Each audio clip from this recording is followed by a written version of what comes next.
أعوذ بالله من الشيطان اللعين الرجيم. بسم الله الرحمن الرحيم. In the name of God, most merciful, ever merciful, and may God's peace and blessings be upon His holy Prophet Muhammad and the purified members of his household and progeny. Allahumma salli ala Muhammad wa ali Muhammad wa ajil farajahum. Brothers, sisters, and respected viewers, Assalamu alaikum jami'an wa rahmatullahi wa barakatuh. And thank you once again for joining us on this new series that we're beginning, entitled Life, the Islamic Answer. In the first lecture, we took a little bit of time to try to explain what we refer to as the complexity of the world in which we live. And when we talked about all the different dimensions and all the different events and all the different aspects of our present day world, of the current world, the question at the end of all of this is, are we still sure what it means to live Islamically in this type of world? Can we still safely say that we know how to live Islamically in a world where there is so much complexity, there is so much doubt and relativity and ambiguity? Or are things still straightforward? And does Islam, when we look at the complexity of the issues, a lot of the issues we talked about, we didn't mention them to say, this is right or this is wrong.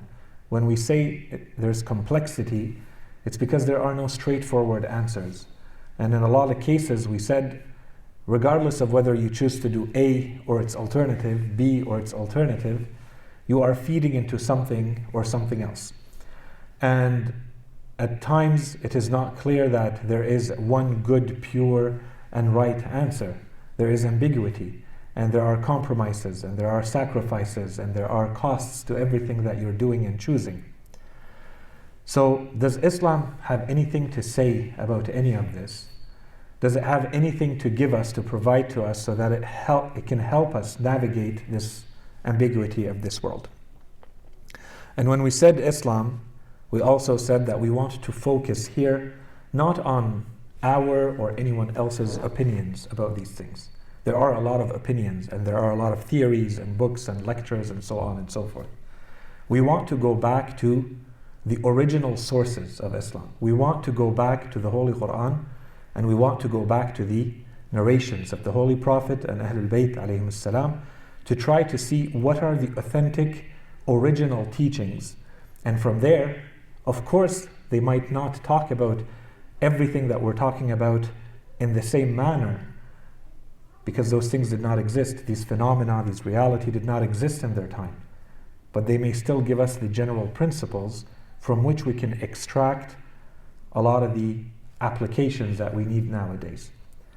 And that said, we may still be surprised to find a lot of the things that we may think are very revolutionary and very new and novel and original and never encountered before in humanity, addressed one way or another directly in a lot of the ahadith and a lot of the verses of the Holy Quran. It's just a matter of seeing them in that light, seeing them in a new light.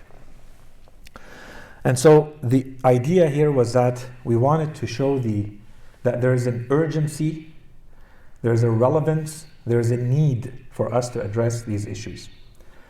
This is all in addition to where we left off, especially for those who were with us from the beginning of the previous series, the series on beliefs, and where we ended. And where we were talking about, for instance, the idea that, and so this is we've been talking more about the worldly dimension of all of this.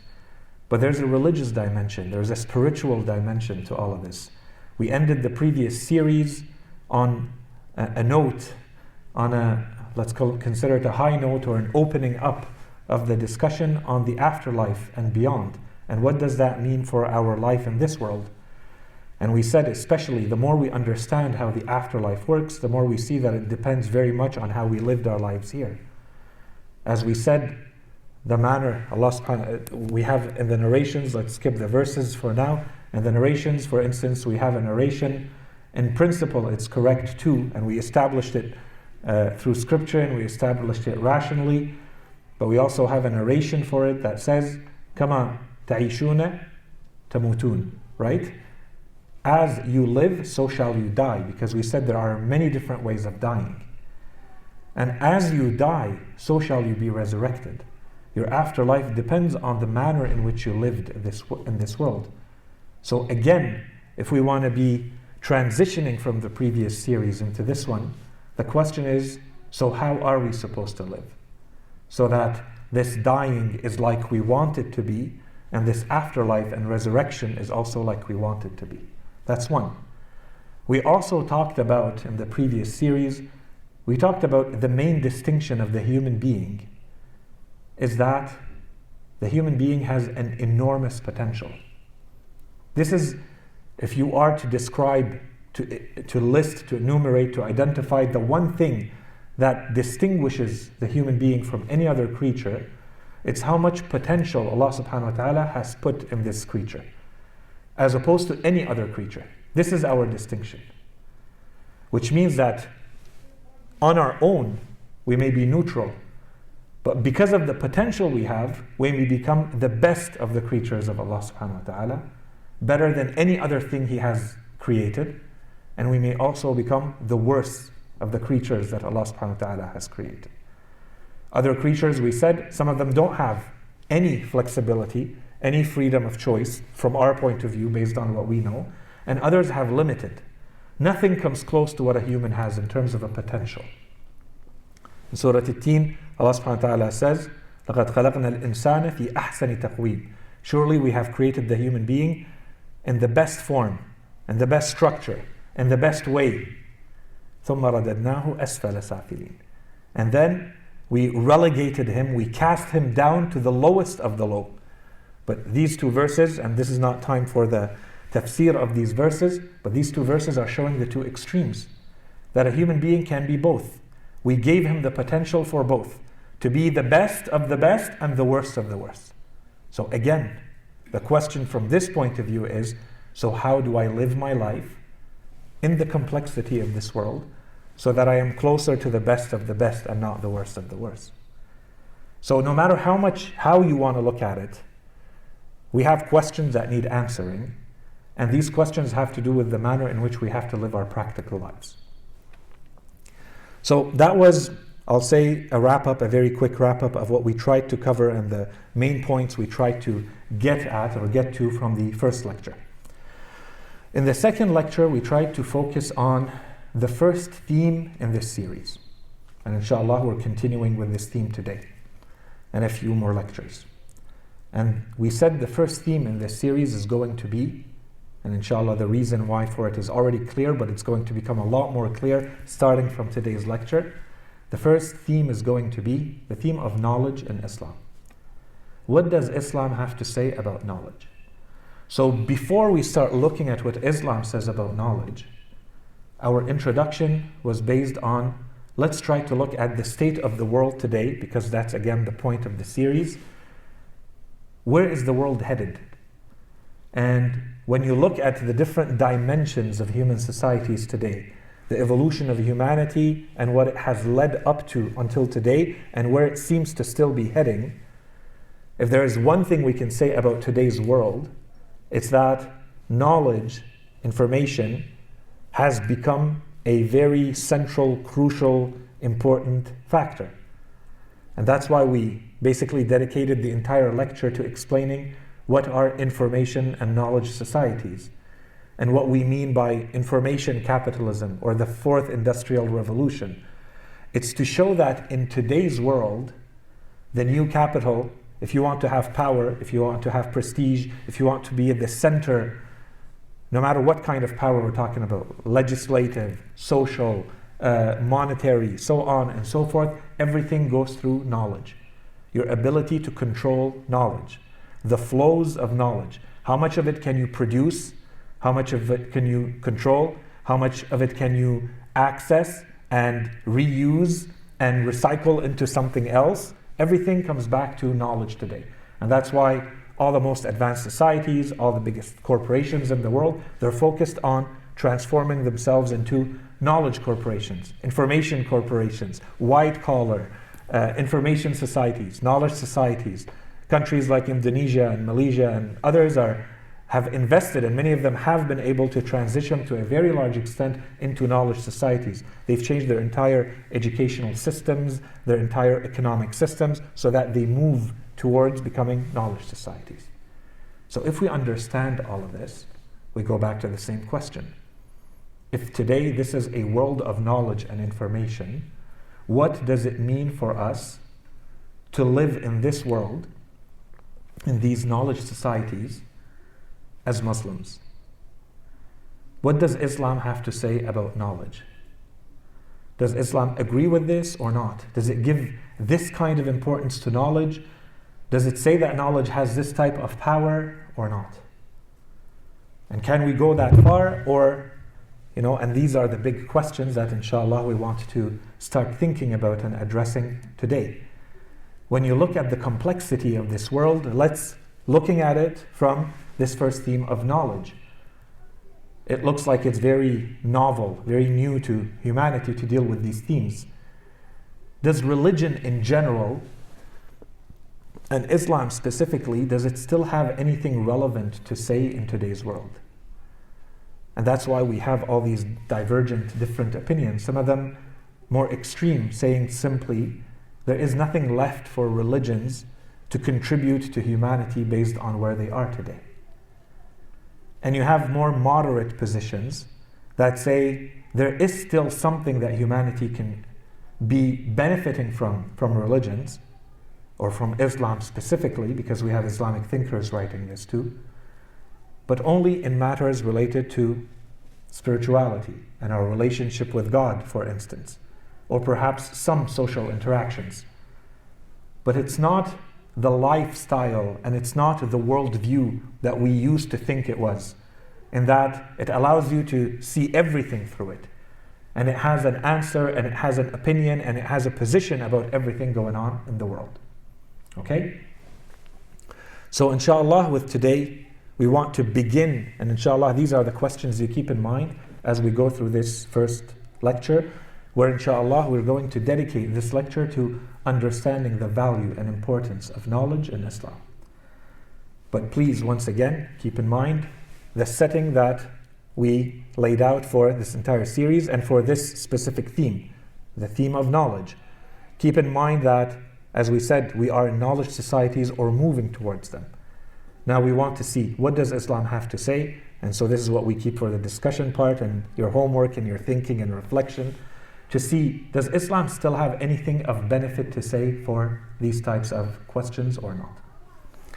Okay, so let us begin with, I'm going to keep the verses of the Holy Quran until the end, because they're very rich and they require a lot of discussion, and I think once we go through the ahadith, a lot of the points in the verses might become clearer, or we may leave them to the next lecture if we run out of time.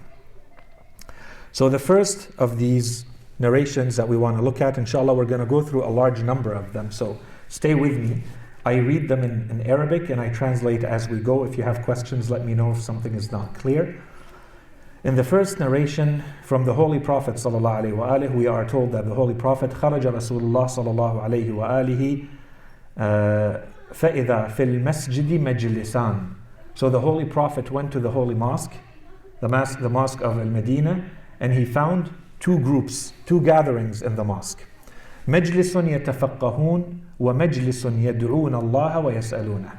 One gathering, one group is sitting together learning the matters of religion, deeper matters of religion, and the other group worshipping Allah subhanahu wa ta'ala and praying to Him. فقال كلا المجلسين إلى خير. He saw both and he said both of these gatherings are good. Both of these gatherings are virtuous. أما هؤلاء فيدعون الله. These people are worshipping Allah subhanahu wa ta'ala. Of course they are good. وأما هؤلاء فيتعلمون ويفقهون الجاهل.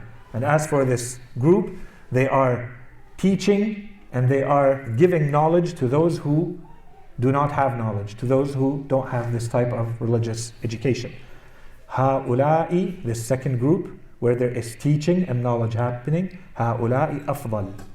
These people are better. This gathering is better than the gathering of those who are worshipping. Both are good, both are virtuous, both are good deeds, but this one is better than the other one.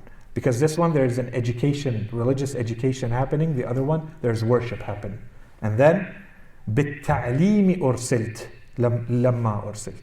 When Allah subhanahu wa ta'ala sent me, He sent me with a mission to teach. This is my mission. This is a prophetic mission, to teach and to learn. ثُمَّ قَعَدَ مَعَهُمْ. And then He sat with them. So, the Holy Prophet chose one group over another.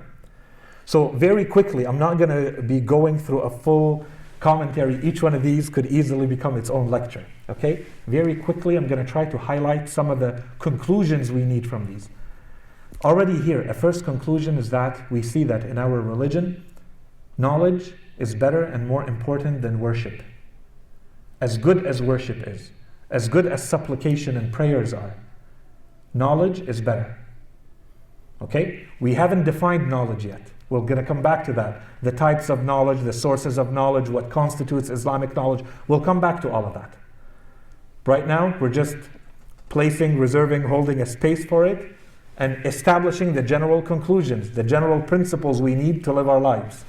Conclusion 1, knowledge is better than worship in Islam. Might be surprising, but these are the words and the actions of the Holy Prophet. The second conclusion, knowledge, the Holy Prophet says, is one of the purposes of prophethood and his specific prophethood. So prophethood in general, and this is inshallah going to be a theme after knowledge. We're going to dedicate a very quick theme inshallah. What are the purposes of religion? Why does God send religion to humanity in the first place? Before we go any further to see what is the intent behind religion, and can it actually fulfill that intent and help humanity with those matters. So these two things, keep in mind. Inshallah, at the end of the lecture, we'll conclude by listing all of these as a refresher, and we'll inshallah keep building on them lecture after lecture, all of these findings. The second hadith we have is from Imam Ali alayhi salam, in which he says, Ya Kumayl, ma min harakatin illa wa anta muhtajun fiha ila ma'rifah. There is no action you can take, there is no step you can have, you can walk in this world unless it is based on knowledge. So this in itself becomes a conclusion. It becomes a principle. It may go without saying, but here keep in mind what we were saying. We're going to break this down further in the next narrations. النبي صلى الله عليه وآله جاء رجل من الأنصار إلى النبي. Al-Ansar are the people who are living in the city of Medina, right? Not Mecca. They're not the ones who migrated with the Holy Prophet from Mecca. Al-Ansar were the people living in the city of Medina. So we are already past the halfway mark, the midpoint mark of the prophetic mission. فقال يا رسول الله إذا حضرت جنازة أو حضر مجلس عالم. He tells the Holy Prophet, there are two gatherings happening at the same time. One of them is a funeral procession, and the other one is a gathering around a scholar, around knowledge. So obviously, the reason why I say this is way past the beginning point of Islam. This person knows and may have heard, of course, that there's a great reward for both of these. He's trying to choose between them. He probably went through something like this because it happened, or it's happening, or something like it might happen. And of course, we're not going to go into all of the details here, but the importance that Islam gives to a funeral procession and everything around it. You know, in Islam there is wajib aini and wajib kifai. Wajib aini means something that is obligatory or incumbent upon every individual, every Muslim. If it's wajib kifai, it means that if one of them or some of them perform the action, it is no longer obligatory on the others. If someone enters this hall and they say salamun alaykum, it's obligatory that someone answers them. If no one answers, then we have all sinned.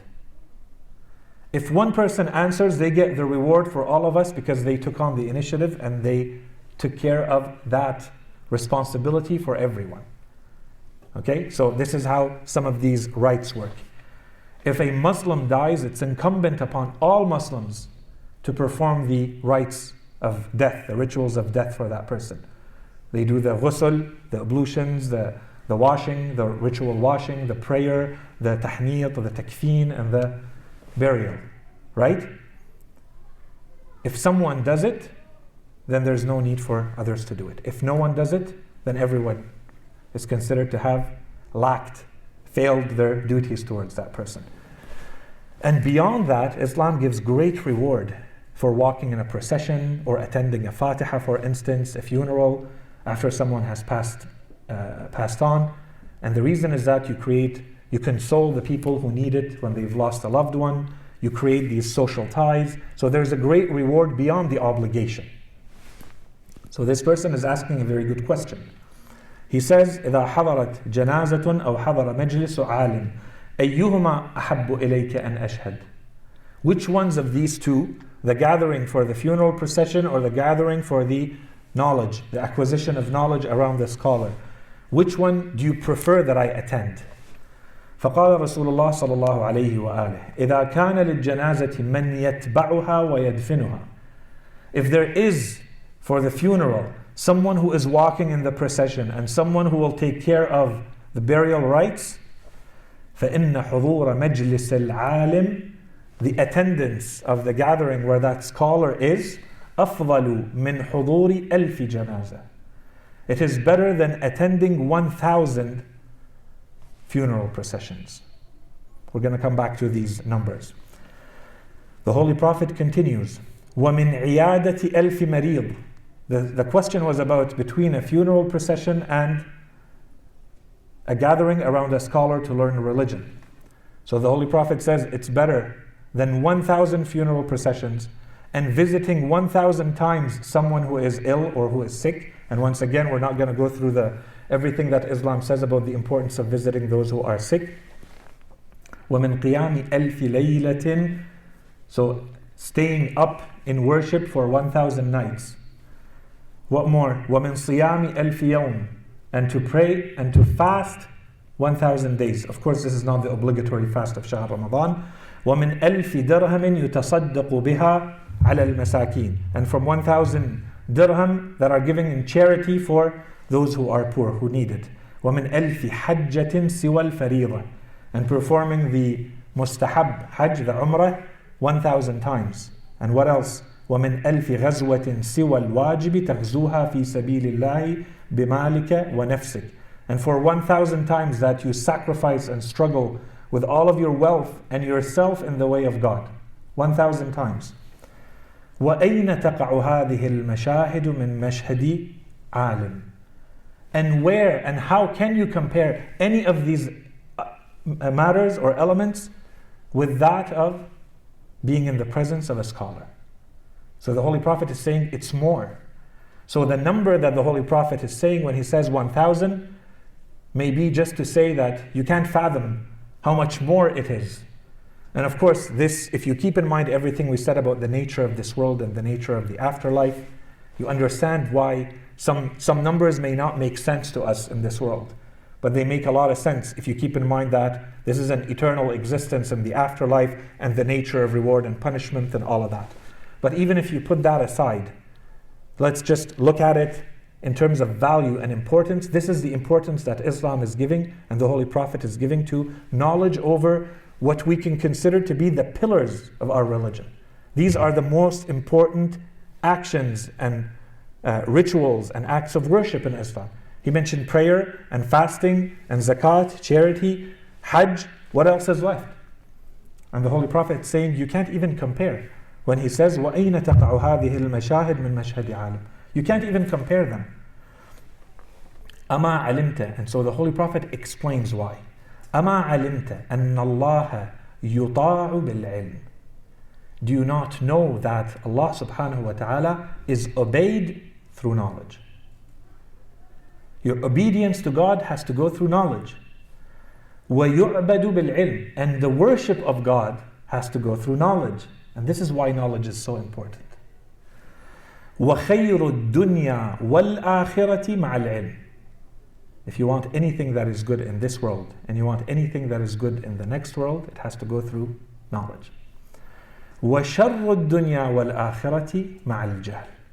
And all that is evil and all that is bad in this world and the next is associated with or comes from ignorance or the lack of knowledge. A couple of points here before I move to to the next hadith. Of course, here we're not going to talk about when the Holy Prophet says alim. We're assuming that this person is a true alim and carrying the true knowledge of Allah subhanahu wa ta'ala and His religion. Quick note about that. Conclusions. So not only is knowledge better here, not only is it better and more important, the first conclusion is it is the only manner in which God can be worshipped. It is the only manner in which God can be known, therefore worshipped and obeyed, as the Holy Prophet says. So, يُطَاعُ بِالْعِلْمِ يُعْبَدُ بِالْعِلْمِ. That's one. Two, if you want anything, here's a nuance or a delicate point. You want anything that is good in this world and the next. So we're starting to see a hadith, inshallah we're going to dedicate a whole theme to that. But already from this hadith we can see that Islam wants people to gain the benefits and the happiness and the good of this world through knowledge. But it already says, go get it through knowledge, but go get it. There is nothing in our religion that says, don't go after the happiness and the good and the benefits and the luxuries and the comforts of this world. Otherwise, the Holy Prophet would have said, don't you know that everything that is good in the afterlife is acquired through knowledge? No, he said about this world and the next is acquired through knowledge. Okay, that's the second point. The third point is that the only alternative to knowledge is jahl. The only alternative is ignorance. And inshallah we're going to come back and dedicate a lecture on what Islam says about the alternative. Okay? The next hadith. Imam Ali alayhi salam says, لا تخبر بما لم تحط به علما. Do not speak about that which you have not a full understanding. And to me there's a nuance here. Imam Ali alayhi salam is not saying don't talk about that which you do not know. تحط به علما is different than تعلم. There is a lot more knowledge when you have an ihata, when you have a comprehension, when you understand fully something. And here the conclusion we can take is that be cautious before you open your mouth and start talking about something. Make sure that you have acquired enough knowledge about it. You have fully prepared that topic, or keep your mouth shut. Don't talk about it. This is an important matter. You may cause more problems and more issues and more trouble by talking about something that you only understand halfway than just keeping your mouth shut and not opening your mouth and talking about it without knowing.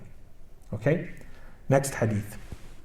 Imam Ali alayhi salam again says, عليكم بالدرايات لا بالروايات. Go after those things which are well known or factual or facts. Diraya, something that has actually happened and you have certainty about it, as opposed to those things that are hearsay and rumors and reports. It may be and it may not be. Go after the things that are factual.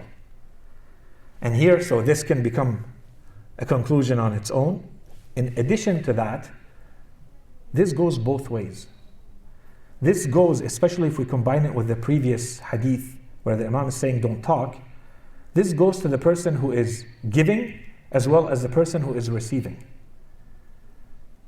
If you are giving, make sure that you're giving accurate, factual, true and complete information, or don't give because you're not sure. And if you are receiving, make sure that you're not wasting your time receiving things that are non-factual, reports and opinions and rumors and hearsay and so on and so forth. Be selective and go after those things which are well known and factual. Next hadith from Imam Ali alayhi salam. العلم أصل كل خير. Very short and sweet and comprehensive.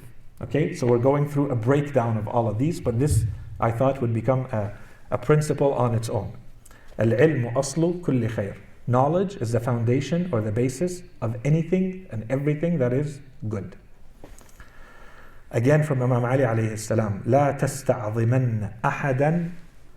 Do not consider someone great حتى تستكشف معرفته. Don't grant your feelings of honor and greatness towards someone. Don't give it to them until you are sure of their level of knowledge. And this is an important thing in my mind on two fronts here.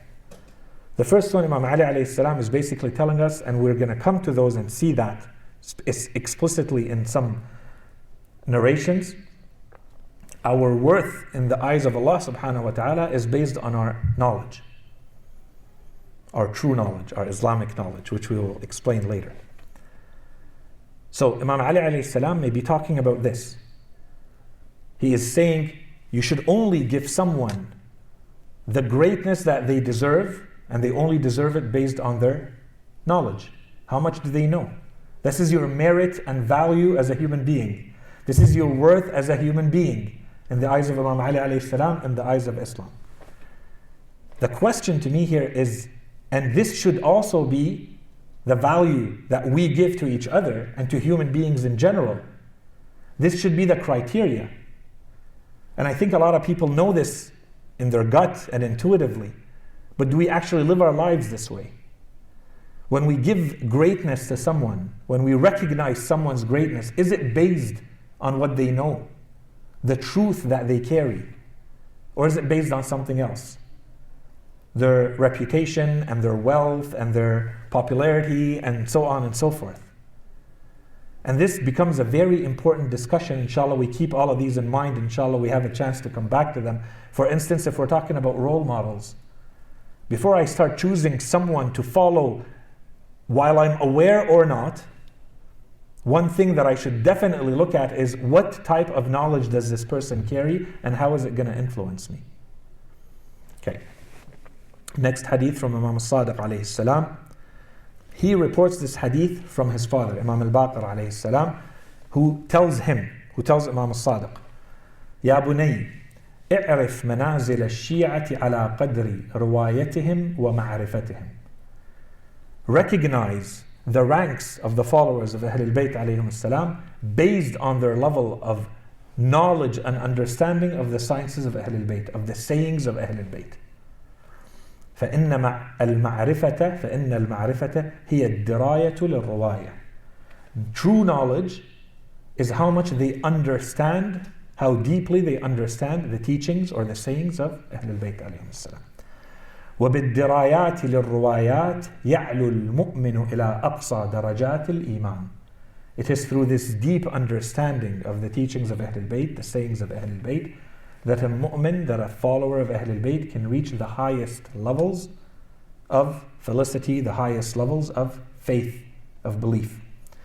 إني نظرت في كتاب لعلي عليه السلام. I have looked in one of the writings or letters or books of Imam Ali alayhi salam, so I found in it فوجدت في الكتاب إن قيمة كل امرئ وقدره, the value and worth of every human being is their knowledge, معرفته. The value of a human being is how much they know. إن الله تبارك وتعالى. Here's another explanation. We saw the explanation of the Holy Prophet. Imam Ali alayhi salam says, إن الله تبارك وتعالى يحاسب الناس على قدر ما آتاهم من العقول في دار الدنيا. Allah subhanahu wa ta'ala, for Allah subhanahu wa ta'ala will judge people in the afterlife based on how much intellect, and inshallah we're going to break this intellect in two parts. The first one we're talking about today, knowledge. The second one is reason, rationality. We're going to talk about it next time. Based on how much we got from Allah subhanahu wa ta'ala, how much He has granted each one of us, this is going to be the main criteria based on which Allah subhanahu wa ta'ala will judge us. Everything else follows the level of knowledge and how you were able to understand it and use it. Okay, so again, I think the conclusions from this one should be clear. First of all, our judgment by Allah subhanahu wa ta'ala is based on our knowledge and our understanding, our rational ability. And secondly, clearly Islam recognizes that not everybody has access to the same knowledge or to the same intellectual abilities and to the same level of understanding. Park this for now. We're going to come back to it. Very important. Next hadith, Imam Sadiq alayhi salam says, the Holy Prophet says, أعلم الناس من جمع علم الناس إلى علمه. The most knowledgeable of people is the one who gathers the knowledge of others to his own knowledge, who combines the knowledge of others to his own knowledge. وَأَكْثَرُ النَّاسِ قِيمَةً أَكْثَرُهُمْ عِلْمًا. And the one who has most merit, most value, is the person who carries most knowledge. وَأَقَلُّ النَّاسِ قِيمَةً أَقَلُّهُمْ عِلْمًا. And the one who has the least worth, the least merit, the least value, is the one who carries the least amount of knowledge. So here, I think a conclusion could easily be, clearly be, that we cannot be happy and satisfied and contented with the knowledge that we have, whatever it may be. The Holy Prophet is saying, go and seek out the knowledge of others. Assess it. If it is true knowledge, you have to go get it. That is the most knowledgeable, the one who combines the knowledge of others to his knowledge. And so this can work at the level of an individual, but it can work at the levels of a community, it could work at the level of a society, of an ummah. We are not allowed to be happy saying, I have a lot of knowledge and the knowledge I have is good and I don't need to look at what anyone else has. This is rejected clearly in our teachings. Okay. Next narration we have from the Holy Prophet ﷺ, very well known. The Holy Prophet says, طلب العلم فريضة على كل مسلم ومسلمة.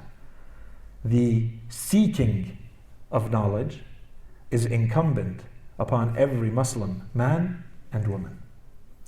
So this is very clearly stated that there is an obligation. When the Holy Prophet uses the word fariḍa, fard in fiqh has a very technical meaning. It's no different than prayer, no different than fasting, the obligatory prayer, the obligatory fasting, fard.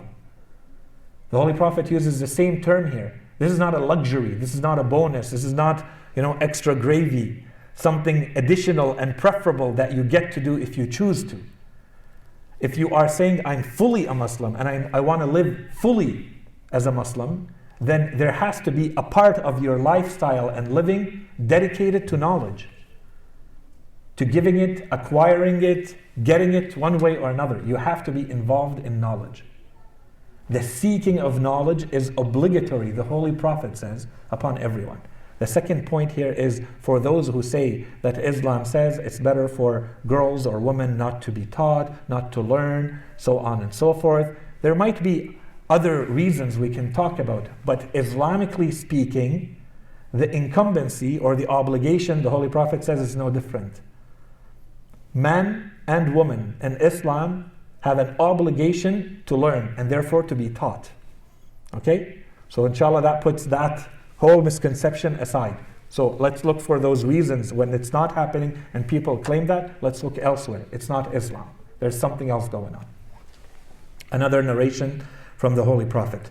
طلب العلم فريضة, beginning the same, على كل مسلم. This time it's more general. Everyone who is a Muslim. If you are a Muslim, seeking knowledge is incumbent, obligatory. ألا إن الله يحب بغاة العلم. For Allah subhanahu wa ta'ala loves those who seek knowledge. So here, there is a spiritual dimension that we're adding. You want to be loved by Allah subhanahu wa ta'ala, regardless of anything else. We had other narrations that talked about the good of this world, the good of the next world. This is for you. But if you want God to love you, this is a different relationship. This is something different. It's highly spiritual to be of those people who want to love God and who want to be loved by God.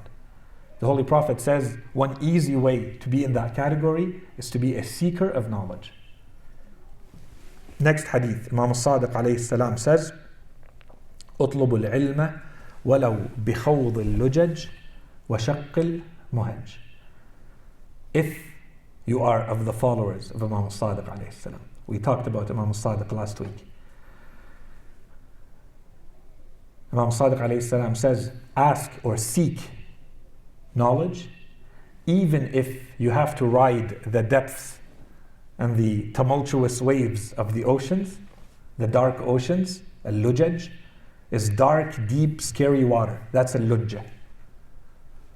Imam al-Sadiq alayhi salam says, اطلبوا العلم ولو بخوض اللجج وشق المهج. What is شق المهج? What's the muhjah? The muhjah, literally, it's the blood inside the heart. That's the muhjah. It's dark blood inside the heart. So the Arabs use that term, al-muhjah, to refer to the soul or to the self. When they say someone has given up their self, they sacrifice themselves, or they are willing to sacrifice themselves for someone. Usually this is the term used, al-muhjah. You're willing to give up that which is the most defining of your life, what keeps you alive, the blood inside the heart. Imam Sadiq alayhi salam says, seek knowledge. So he is giving an order to his followers. Seek knowledge even if you have to ride the depths of the oceans and you have to sacrifice the blood of the heart. In other words, the Imam is saying, regardless of the difficulty, regardless of the cost, regardless of, it may not be easy, it may be costly, there might be sacrifices, you have an obligation, if you are one of my followers, Imam Sadiq says, or if you are a true Muslim, to seek knowledge. Okay. So, difficulty, dangerous, great cost, you still have to seek knowledge. That's the conclusion. Next hadith, Imam al-Baqir alayhi salam, he says, from the Holy Prophet sallallahu alayhi wa alih, ughdu. He is giving us the alternatives. Imam al-Baqir says the Holy Prophet gave us the options we have, the alternatives we have. What are they? Ughdu aliman aw muta'alliman, be one of either someone who has knowledge, you are a alim. Someone seeking knowledge, you are a muta'allim. Wa iyyaka, therefore there is no alternative. You must either be someone who has the knowledge, or someone who is seeking the knowledge, or you fall in the other category, which is, we referred to it earlier, jahl. There is nothing else. Here we have a breakdown of the types of jahl. The Holy Prophet says, وَإِيَّاكَ أَن تَكُونَ لَاهِيًا مُتَلَذِّذًا. Be someone who has knowledge, someone who is seeking knowledge, and beware of being of those who are only seeking their amusement or diversion or play and their own desires and pleasures. Don't be in that category. Do you see the alternatives? Do you see the lifestyle choices that the Holy Prophet is describing and how Islam views the place of knowledge and what it does to your outlook on life? Next hadith, I'm going to come back maybe to that one. It's a longer hadith and I didn't want to spend too much time.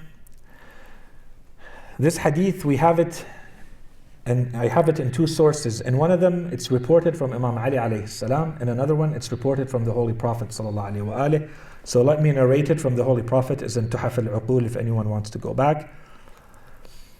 The Holy Prophet says, تَعَلَّمُوا الْعِلْمَ فَإِنَّ تَعَلُّمَهُ حَسَنَةٌ. Learn knowledge, for seeking it and learning it is a hasanah, is something virtuous and good in itself. وَمُدَارَسَتَهُ تَسْبِيحٌ. Studying it is a glorification of God. When you are studying knowledge, you are in a state of glorifying God. وَالْبَحْثُ عَنْهُ جِهَادٌ. And when you are seeking knowledge, you are in a state of struggling in the way of God. وَتَعْلِيمَهُ مَنْ لَا يَعْلَمُهُ صَدَقَةٌ وَبَذْلُهُ لِأَهْلِهِ قُرْبَةٌ. If you teach it to someone who doesn't know it, this is an act of charity. If you give it to someone who is worthy of getting that knowledge, this is an act of getting closer to Allah subhanahu wa ta'ala. And then the Holy Prophet continues. And so here, of course, there's a responsibility. A conclusion here that we add to our conclusions is that there is a responsibility to teach. The Holy Prophet referred to that. لِأَنَّهُ مَعَالِمُ الْحَلَالِ وَالْحَرَامِ. So why does knowledge have all of this merit and this importance? لِأَنَّهُ مَعَالِمُ الْحَلَالِ وَالْحَرَامِ. It is signposts telling us what is forbidden and what is obligatory. وَسَالِكٌ بِطَالِبِهِ سُبُلَ النَّجَاةِ. It is leading the one seeking it to the paths or to the ways of paradise. وَمُؤْنِسٌ فِي الْوَحْدَةِ وَصَاحِبٌ فِي الْغُرْبَةِ. It is the one who entertains or who consoles when you are lonely. And it is the one who becomes your companion when you are a foreigner or estranged. And then the Holy Prophet continues, وَدَلِيلٌ عَلَى السَّرَّاءِ. And it is a guidance or a guide to felicity or to happiness. He's not saying in this world or the next. In general, you want happiness, it goes through knowledge. Once again, refer to the comments we said about happiness in this world and what Islam says about it. وَدَلِيلٌ عَلَى السَّرَّاءِ وَسِلَاحٌ عَلَى الْأَعْدَاءِ وَزَيْنُ الْأَخِلَّاءِ. Now I hope that the links are clear with what we were saying before. When we're saying when societies today are using knowledge as a weapon, the weaponization of knowledge. It's a huge topic with books written on it now. Okay, the Holy Prophet is saying knowledge is in itself a weapon against enemies. Can be used if you know how. If you have it and you know how, knowledge is a weapon against enemies. وَزَيْنُ الْأَخِلَّاءِ, and a beauty to those who are friends. So he doesn't say أخلاء more than that, but most likely أخلاء of Allah subhanahu wa ta'ala, the friends of Allah subhanahu wa ta'ala. يَرْفَعُ اللَّهُ بِهِ أَقْوَامًا. Allah subhanahu wa ta'ala raises or elevates some groups of people with knowledge. يَجْعَلُهُمْ فِي الْخَيْرِ أَئِمَّةً يُقْتَدَى بِهِمْ. And so he makes them leaders in virtue and goodness so that people can look up to them and follow them. تُرْمَقُ أَعْمَالُهُمْ وَتُقْتَبَسُ آثَارُهُمْ.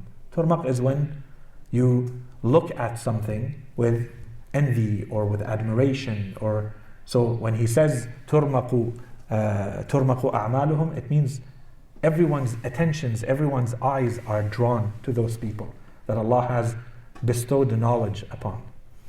All eyes are on them. وَتُقْتَبَسُ آثَارُهُمْ. What's the qabas? Qabas is when there's a big fire and you go take a piece of it. Everyone wants to be attributed to those people and to say, I have a piece of their knowledge, a piece of their athar, of the traces they leave behind, of their projects, of their work. I was involved with them. Okay? وَتَرْغَبُ الْمَلَائِكَةُ فِي خِلَّتِهِمْ. And the angels want to befriend these people. Why? لأن العلم حياة القلوب ونور الأبصار من العمى. Because knowledge is the life of the hearts and the light of the eyes and a protection from blindness. وقوة الأبدان من الضعف. And it is a strength protecting bodies, our bodies, from weakness.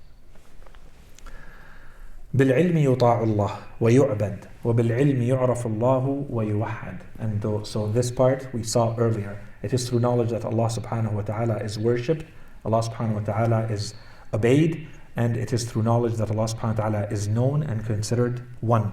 وبه توصل الأرحام ويعرف الحلال والحرام والعلم إمام العقل. This is an important point. There's a reason why I'm presenting knowledge before reason. وَالْعِلْمُ إِمَامُ الْعَقْلِ. Knowledge is the imam of aql, comes before aql, comes before reason. There are people, unfortunately, who give more importance to reason than knowledge. And then they start falling in doubts.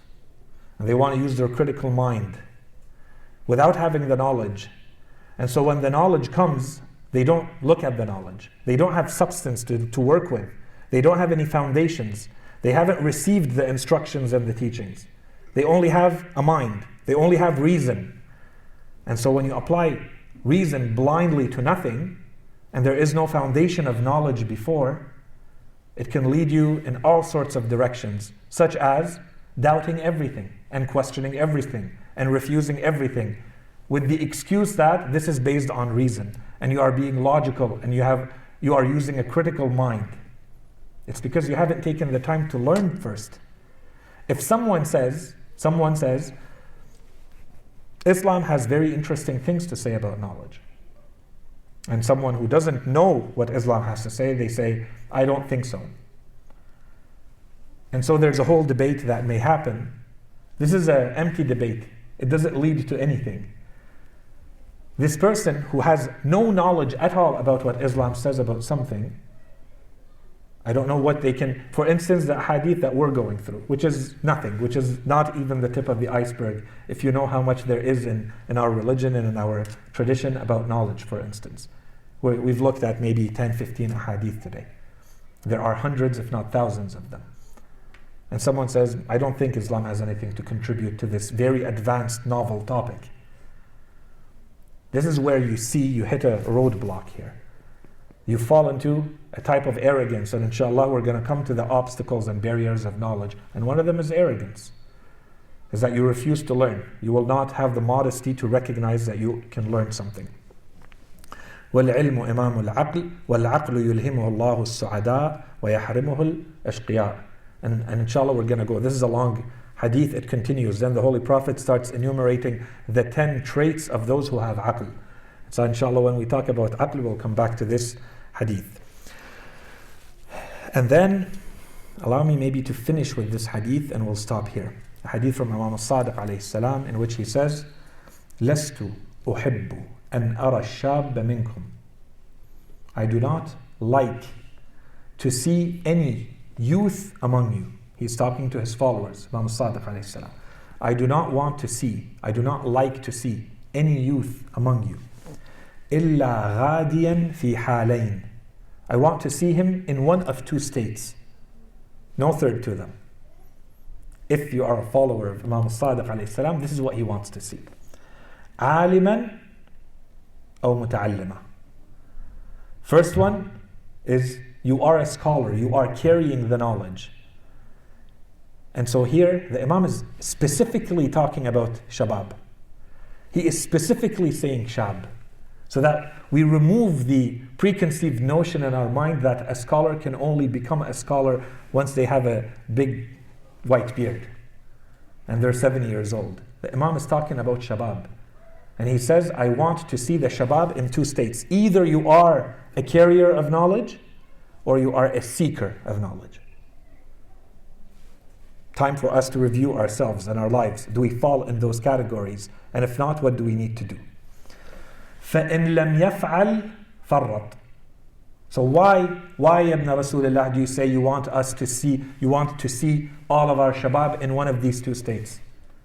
Why is it that our two alternatives are only to be either someone who has knowledge or someone who is seeking knowledge? If he is not, the Imam says, if he's not falling in one of these two states, farrat. So what's farrat? It's someone who is careless, who lacks judgment, so that they do too much of something or too little of something. That's what it means. This is the beginning of it. The Imam is going to continue. So someone who is remiss, someone who misuses what they have, someone who is lacking judgment. فإن لم يفعل فرط فإن فرط ضيع. The Imam says, if he's in that first state, then the next one is he starts failing. He starts lacking towards his duties. ضيع. So what happens إذا ضيع? What's the problem with failing and lacking towards your duties? Becoming wasteful, becoming neglectful. فإن ضيع أثم. So when you fail towards these duties, you start falling into sin. فإن أثم وإن أثم سكن النار. That's it. Now he has become an inhabitant of hellfire. And so this is the concern of Imam al-Sadiq. He says, I don't want to see the shabab, our shabab, except in two states: seeking knowledge or having knowledge. Otherwise, you are on a slippery slope that will only lead to being an inhabitant of hellfire. وَالْعِيَاذُ بِاللَّهِ. And then the Imam ends with making the warning a lot more explicit, I think. He says, وَالَّذِي بَعْثَ مُحَمَّدًا بِالْحَقِّ. I swear by the one who sent Muhammad in truth, that this is the case. So in case anyone doubts or thinks the Imam is exaggerating or maybe being metaphorical, no, the Imam is making it very clear, very explicit. These are rules or laws of nature, of society, of human beings. This is how it works. The Imam is making it very clear. So, and of course here there's a whole thing we can spend time on, especially if we want to link it to the discussion we had, the presentation we had on, or the lecture we had on Imam al-Sadiq alayhi salam, and we said the importance he gave to knowledge. As soon as there was an opportunity to act in his time, we said there was political turmoil in his time. The Imam seized that instability to do what? To spread knowledge. To make sure he cultivated that. He cared for people and made them into specialists and knowledgeable people. Many of his companions became some of the greatest scholars of Islam.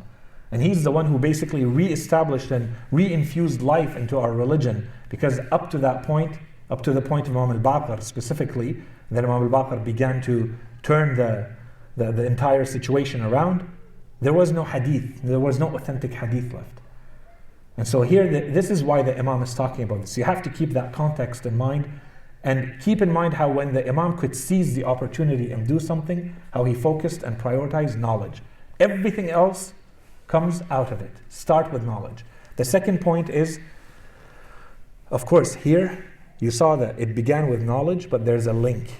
And these are all different dimensions we're trying to cover throughout these different ahadith. And this one, the link between knowledge and the religious or spiritual dimension. So here in the end, this person is ending in hellfire. Okay, so clearly the Imam is looking at the dimension of knowledge that is leading to virtue and sin, for instance. There are other ahadith that we looked at that had an ethical dimension. Knowledge is not willy-nilly. There are criteria that if they are met, we are talking about Islamic knowledge. What makes knowledge Islamic? Is it only about the afterlife and Allah subhanahu wa ta'ala, or is there more? Inshallah, we're going to get into the details. But inshallah, with what we saw today, when the Holy Prophet says, for instance, and knowledge is a strengthening of the body and protection of the bodies against weakness, would you not say that there's most likely here an indication that he's not talking about the afterlife?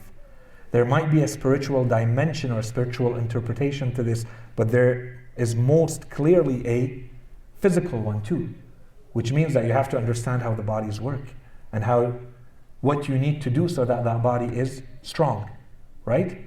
And so on and so forth. We talked about how the Holy Prophet says, for instance, that it can be used as a weapon, how knowledge can be giving you the social status and the social power. They call it the symbolic power, right? When he says these are the people that everybody looks up to. Everybody wants to be associated with them. Why? Because they have knowledge. Okay? So, with all of this said, I'm looking at the time. So allow me to very quickly bring all of the conclusions that we heard together today. Okay? Just listing them quickly one by one so that you have them fresh in your mind. The first conclusion is that, and these inshallah, you keep them in mind and we build on them as we said, they become the principles. We claimed at the beginning of the series we're going to give principles. Let's see some of these principles. The first one, conclusion is knowledge is better than worship and is more important than worship. A second one purpose of sending prophethood is to teach. Third, knowledge is necessary for action. You cannot act if you do not know. Conclusion 4, not only is knowledge better and more important than worship, it is the only manner in which you can worship God and obey God. There is no worship without knowledge, and there is no obedience to God without knowledge. If you want anything good in this world, important, and the next world, it is only possible through knowledge. The sixth conclusion, the only alternative to knowledge is jahl. And as we said, we're going to explain this in more detail in the lecture we will dedicate to jahl. Only, and of course in the ahadith, and jahl is equal to evil. It was every shar, right? Every evil, every harm in this world and the next is jahl.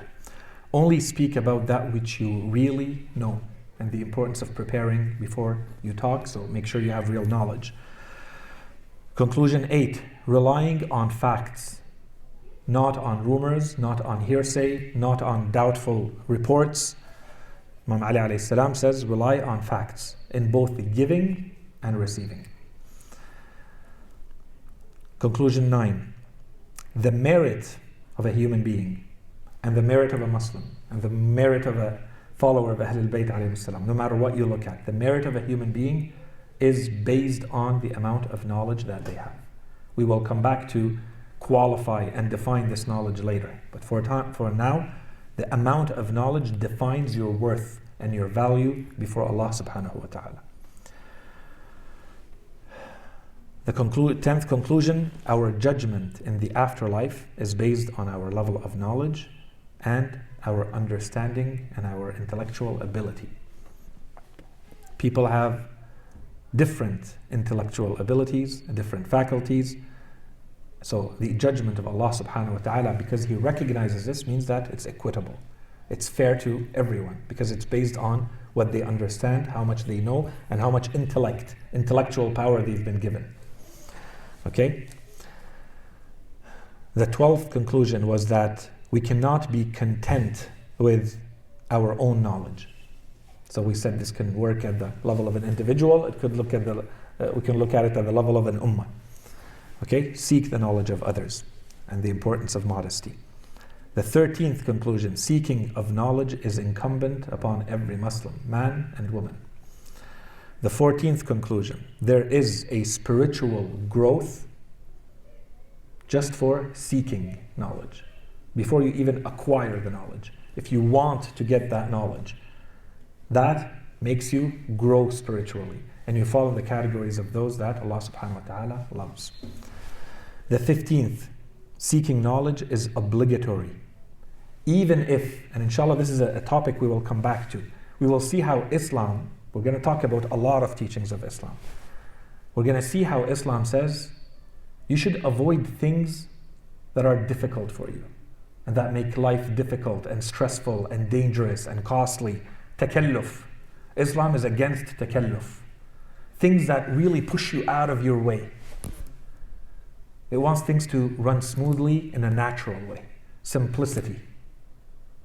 But there are exceptions. There are issues and things where Islam says, no, here it's not about making your life simple and easy and happy and comfortable. Here I want to see you dedicated and to sacrifice and to push, because your entire value depends on this. This is not about the rest of life. This is about the core. This is why you are created. Inshallah, we're going to come back to that. Therefore, in these things, you can push and you can sacrifice. So it's okay that it's a little dangerous, and it's okay that it's a little costly, and it's okay that it's a little difficult. Push. So seeking knowledge falls in this category. That's how important it is. The next point, alternatives are either that you are someone who has knowledge, or you are someone seeking knowledge, or someone who is seeking lust and pleasures and desires of this life and entertainment and diversion and play. There's nothing else. Or all of that combined under the term of jahl. Conclusion 17 is that there is a responsibility that it has attached to knowledge. Until now, we've only really seen teaching. There's more that will come. Conclusion 18. Knowledge provides social status. Knowledge provides social capital, or what they call in sociology, symbolic capital. It gives you social power. And of course, as soon as you say something gives you power in society, it means you have to talk about the ethics of it. How is this supposed to be managed, and how is it supposed to be done in an ethical way? This is something to always keep in mind. So there's an ethics of knowledge because there's a responsibility that comes with it. We'll come back to that. Conclusion 19. Knowledge is intended for its benefits in this world and the next. Conclusion 20. Benefits of knowledge in this world include, these are the ones we saw, securing happiness, mental health. So if you look at things like loneliness and estrangement and other things, physical health, we saw examples of that, social power, and protection against enemies. All of these are directly, explicitly mentioned in these narrations. Knowledge comes first, reason is applied to knowledge. This was the last conclusion we had. So, for the discussion that I leave you with, the first is, there's clearly, as we said, an ethics of knowledge. So whether we apply it to the things we heard, or whether we apply it to society today, what does that mean when we say there has to be an ethics of knowledge? Okay, and inshallah we will touch on these later. But this is something to keep in mind, a first question. Because we talked about what is being done with knowledge today. The second is that when we read the instructions of the Holy Prophet or Imam Ali or Imam Sadiq alayhi salam, and the importance that they give to knowledge, can we safely say that this is the place that we are giving to knowledge in our lives?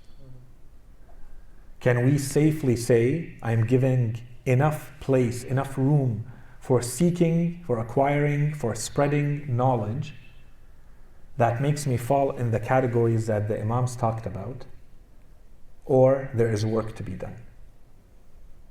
And this works at a level of an individual, so I have to think about it for myself, but it also works at the level of a community, and it also works at the level of society, and it also works at the level of humanity. Okay? But of course, we always start from within. Don't jump into trying to change the world if you still need to work on yourself.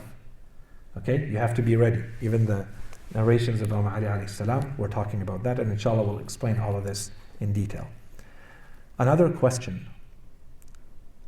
When people say, or people wonder or ask nowadays, are faith and knowledge, faith and reason, are they compatible or not? In general, religion and knowledge. Are they compatible? Can you be both? Is one over the other? Can you be someone who applies reason and rationality and still consider yourself religious? And specifically, Islam.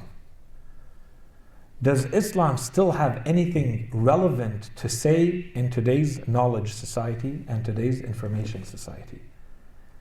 Based on the little that we saw today, does Islam have anything relevant to say about living in a world that is dominated, or that is moving towards being entirely dominated by knowledge and information and data and what happens around them and their management? Okay, so that's the lecture part. And inshallah we'll continue with some Quranic verses, and then we'll move into rationality and the place of reason in Islam. Wa sallallahu ala Sayyidina Muhammadin wa ala alihi tayyibin at-tahirin.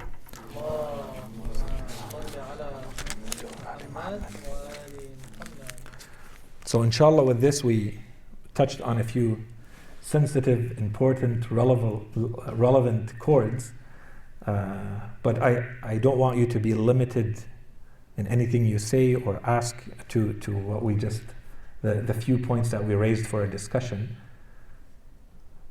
But I'm really curious to hear what you have to say. Sayyidina, you mentioned that the merit of human being is based on the amount of knowledge that one has, or that the human being has. In the Quran it says, Bismillahir Rahmanir Rahim, إِنَّا خَلَقْنَاكُم مِّن ذَكَرٍ وَأُنثَىٰ وَجَعَلْنَاكُمْ شُعُوبًا وَقَبَائِلَ لِتَعَارَفُوا إِنَّ أَكْرَمَكُمْ عِندَ اللَّهِ أَتْقَاكُمْ. Where is the place of taqwa, of God consciousness, piety, whichever you want to translate it into, compared to knowledge in the statement that you have said? So the more detailed answer, the question is, when we look at the Holy Quran, we have a verse, for instance, in Surah Al-Hujurat, إِنَّ أَكْرَمَكُمْ عِنْدَ اللَّهِ أَتْقَاكُمْ. The most honorable among you in the eyes of Allah, or before Allah, is the one who has most piety, or the most pious, most God-fearing. So how can we claim, or how can we say that the merit of a human being, and we didn't say, it's the hadith that said, your worth, your merit, your value as a human being is based on the amount of knowledge you have. So we're going to give a very short answer now, and inshallah the more detailed answer is going to come, because we haven't looked at the verses of the Quran yet. The very short answer is that, or I'm going to give a very short and a medium answer. The very short answer is that taqwa falls under knowledge. Taqwa does not happen in a vacuum. You have to have a certain amount of knowledge to be fearful or conscious of Allah subhanahu wa ta'ala. What does it mean to be muttaqi? Okay, so your taqwa is based on, do you have knowledge of Allah subhanahu wa ta'ala? Do you have knowledge of, it depends how you look at taqwa. Taqwa is I'm not going to say impossible to translate in one word. We usually say piety, but it's more than that. In the past I've translated it as God, an awareness of God, and a mindfulness of Allah subhanahu wa ta'ala. You're mindful that Allah is there. And so it doesn't stop at just fearing Allah, revering Allah subhanahu wa ta'ala, because you understand what He is, what type of God He is. You understand His teachings and instructions, so you know His boundaries and you don't trespass them. you protect yourself, you prevent yourself from falling into sin, right? There's ittiqa, there's wiqaya, there's an immunity that you don't go close to the sin so that you're not exposed to it, right? You make sure that there's a prevention that happens before you get there. All of this is included in the notion of taqwa. Where does it come from? How can you be in that state? First, you have to have the knowledge so that you can act based on this. You can be in that state. That's one. The second point, that's a very short answer. The slightly longer answer, and inshallah this will come, is that we are going to talk about the relationship between knowledge and taqwa, or knowledge and spirituality, or knowledge and religiousness. We're going to keep that until the end, or at least later in these lectures. Okay, and inshallah it will address this point in a more direct way. And the longer answer is we have to go through the verses of the Holy Quran to see, is there a hierarchy? Because we have a few verses that seem to be talking about different things. So are these contradicting each other? If you have a verse that says, وَمَا خَلَقْتُ الْجِنَّ وَالْإِنسِ, I have not created human beings and jinn, or jinn and human beings, except that they worship me. For worship. We have a verse that this one says your honor is based on your level of taqwa, your piety. We have another verse that says وَعْبُدْ رَبَّكَ حَتَّى يَأْتِيَكَ الْيَقِينَ, certainty, or some people have said, that means death. Okay, but really it's certainty. Is certainty not a level of knowledge, a rank of knowledge? So is there a hierarchy between these, or are these contradicting each other? Inshallah we'll come to the verses of the Quran quickly enough that we'll see why are we created, and when it comes to our merit and value in front of Allah subhanahu wa ta'ala, how does the Holy Quran talk about this? Okay, so inshallah this is to come. So I'm not going to sell all the punchlines now, but inshallah to come. Good question. Right. Yes, tafadhali. Thank you so much for bringing us all those narrations about the importance of knowledge. But I was thinking, the more I was hearing about those narrations, the more I was trying to find the proper definition of what comes under this knowledge practication. So the question, excellent question. The question is, we kept talking about knowledge. We talked about knowledge all day, and inshallah we're going to continue for a few more lectures. What does it actually mean? What falls under this definition? What does it include? So inshallah we're going to dedicate a lecture to that. The answer lies in what I'm going to say is going to be the topic of that lecture, which is what makes knowledge Islamic. What we're talking about today is Islamic knowledge. So what is the nur? What makes it have nur? What makes it bring to taqwa? What are the responsibilities that are associated with it? And does Islam accept knowledge without action? Is that real knowledge, or is it incomplete?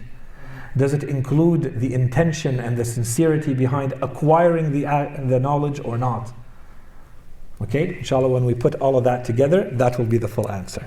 Okay, there are certainly conditions, qualifications, definitions that we have to include. That's why I said we're going to address that in detail so that there are no more questions about it. It deserves a lengthier discussion, but it's an excellent question. What falls under this? When we say knowledge here, is it just knowledge? If I know a language, or I know a biological, I've studied biology, or I've studied, I don't know how to make carpets, or all of this is knowledge. Is it all equal? And is this the type of knowledge that we are talking about? Or is there something that would bring all of this together under the heading of Islamic knowledge?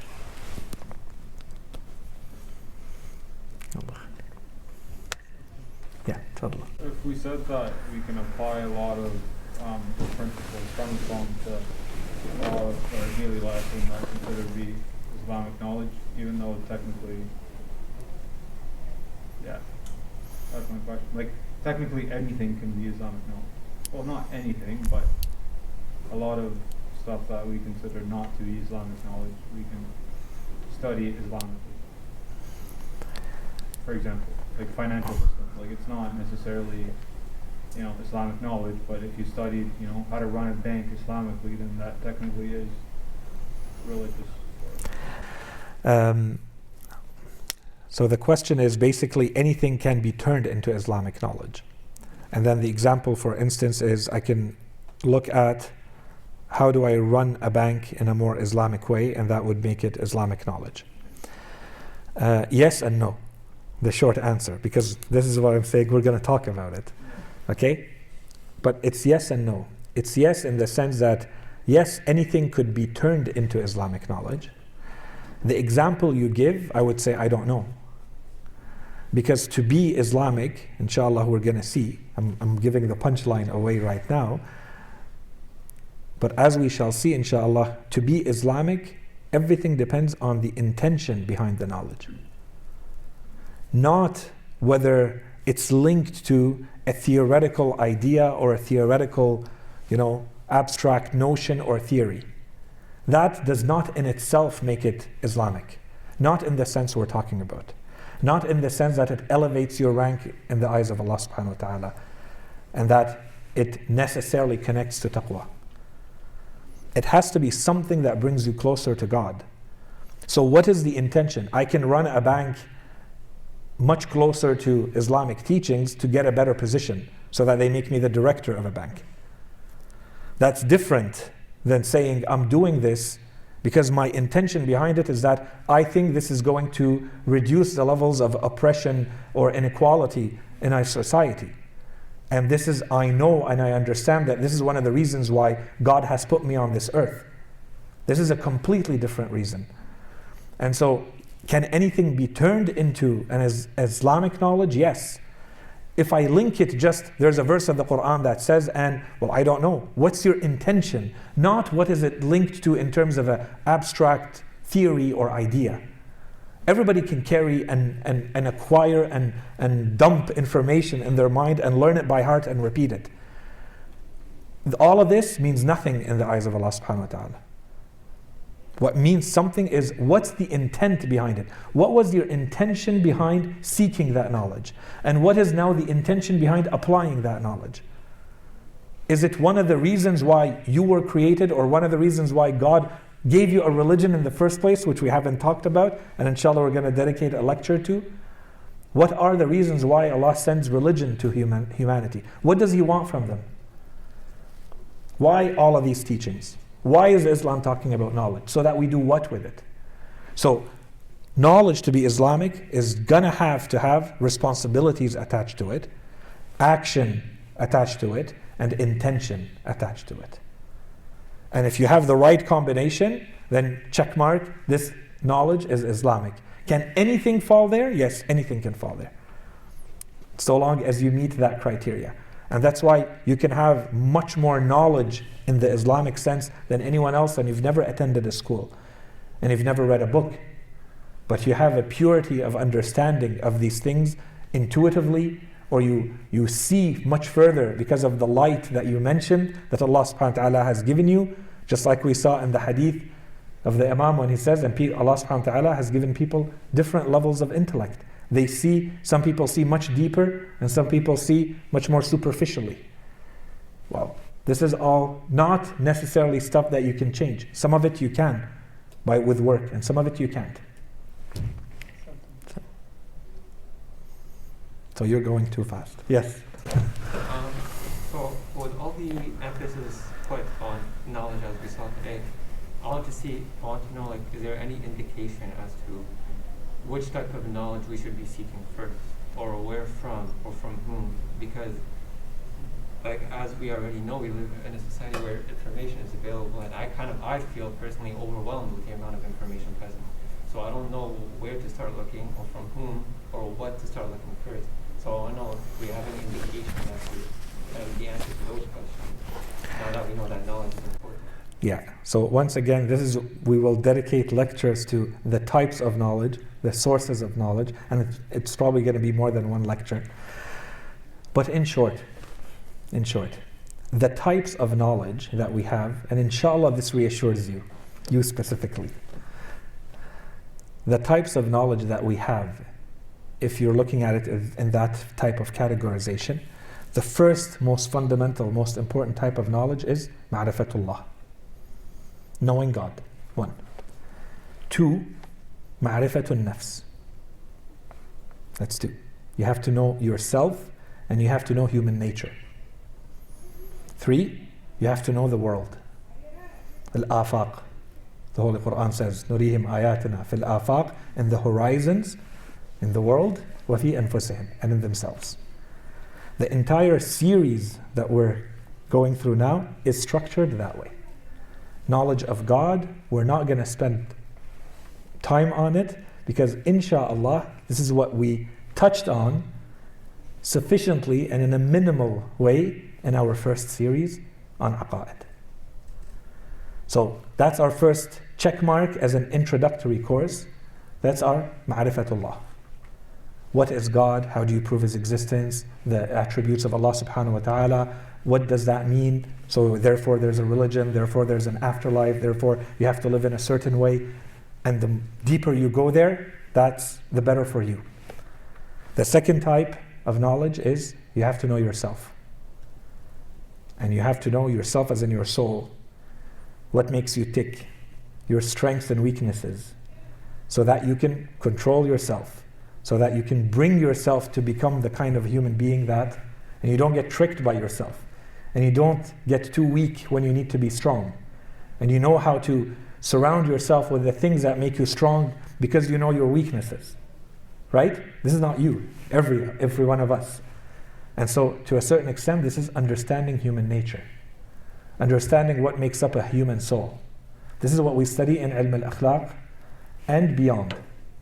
Okay? That would include something as simple as time management and the tricks and techniques so that you manage your time accordingly, and Islam has a lot to say about that. And it can go as far as understanding, for instance, how a person may become jealous and envious, and how to avoid that. Now we're talking about a different faculty. What makes you angry? How do you become patient? What does Islam say about patience? What is the place of patience, right? So these become virtues.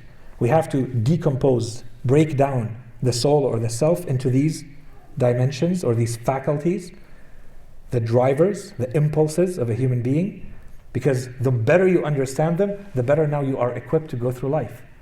When something happens, you know, okay, so this is what's acting up.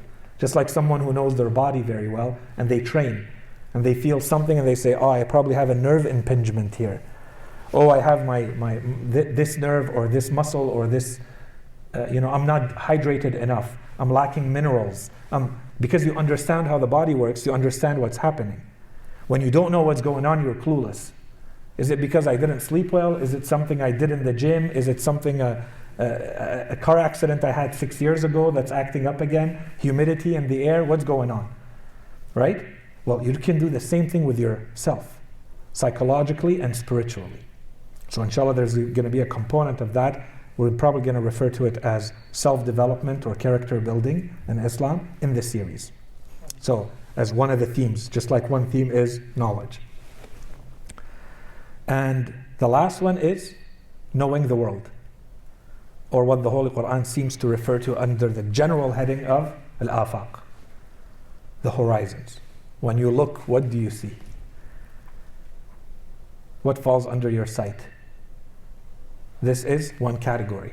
So you can call it the natural world, and you can call it also, because you can also bring it back to how societies come together and what makes them tick in human history. Okay, and so inshallah we're going to go through that. And then where do you get, so today we touched on, for instance, where do you get that knowledge and what type of knowledge do you get? Already with the conditions or the conclusions or the teachings we concluded today, we saw that you cannot go after things that are dubious, doubtful, unsure. There are reports, but you don't have facts. Don't waste time with those. Imam Ali says, "Alaykum bid-dirayah, la bil-ruwayah." Don't go with things that are simply reports and rumors and hearsay. And so this also goes for what books are you reading and what lecturers are saying and what, all of that. Okay? Focus on the things that move you ahead and focus on the things that are the priority. And inshallah we're going to go in details there. If we're claiming that Islam has an entire plan for all of life, it means Islam has something to say about all of this. So inshallah we will show that it will talk about all of these types of knowledge. When it says knowing the world, what does it say? Does it say anything about knowing how to garden? and agriculture and being in the market and investing your money and becoming wealthy, for instance? Does it say anything about that? And there's knowledge associated with that. So does it have anything to say there, or does it say you're on your own, I gave you all the tools and go figure it out? Because both are possible. And we're going to see that, no, it's not as simple as that. Islam gave us principles for all of these. So the first step is, before I tell you go learn about the world, which is important because that's what we tried to do in the first 2 lectures. Now we're saying we need to spend some time just taking it all in and getting enough of a glimpse of what does Islam say about all of these different big themes. Okay, and then the combination means, okay, inshallah, now that I understand what's going on in the world, and I understand at an introductory level at least what my religion has to say about all these aspects of life, I can kind of direct myself to move, okay, I need more knowledge here, I want to prioritize this, I know absolutely nothing here, so I have to spend a lot more time there. Or this one is kind of under control, or it's not relevant to me. And then we're going to see that Islam says there are things that are not relevant to you, don't spend time on them. It's not relevant to you. I'm not going to go learn how, what to do if an animal falls in a well. Okay, I'm studying fiqh and I'm going to spend 2 months understanding if the animal that fell in a well and died. Okay, now what do I have to do? How to make that well that is maybe 40 feet underground with some water in it, is that water pure or not pure? Okay, what if it's a donkey? What if it's a chicken? What if it's an animal that was pure? Or what if it's an animal that was not pure in the first place? A dog fell in. Is there a difference between that and the rat and the donkey much bigger? Is there a time difference? These are real masail that you study in fiqh. I'm asking you, is it relevant to you right now? I'm not telling you don't study it. But if you had only 1 hour to dedicate in a day or a week, is that where you're going to put that hour? That's my question. And we're going to see that this is what Islam says. Put it where you need it. It's not only a preference, it's not only recommended for you to do that, it's your obligation. We're going to see how Islam says when you enter the market, you go and become a mutafaqqih, you understand the rules of the market. You go study fiqh for financial transactions. How do you sell and how do you buy and how do you invest money and which kind of investment is haram and which kind is halal? Why? Yesterday it wasn't relevant to me. Today it is because I'm entering the marketplace. Well, this applies to everything. So if I'm a student and I'm confronted to certain things at university and I'm getting to hear these issues and doubts and objections every day, I would say this is probably a very relevant thing for you to study right now. How do I answer those objections and find my truth in them? If this is not my issue, and I'm confronted with, the person who's now having to deal with the marketplace, then that's what's relevant to you right now. And no one can learn everything, and we're going to talk about this. Knowledge in Islam is not an information dump, or you becoming an encyclopedia. That's not the point. Right? It's not about gathering all the information you can and just accumulating it. We're going to see that Islam says be very selective. You have a short amount of time, you have limited resources, use them wisely on the things that matter. Okay? So inshallah we'll talk a lot more about that. That's an excellent question, and inshallah the whole series is dedicated to answering that question, or a large part of it, at least in this first theme. Inshallah. Okay, wa sallallahu ala Sayyidina Muhammadin wa ala alihi at-tayyibin at-tahirin.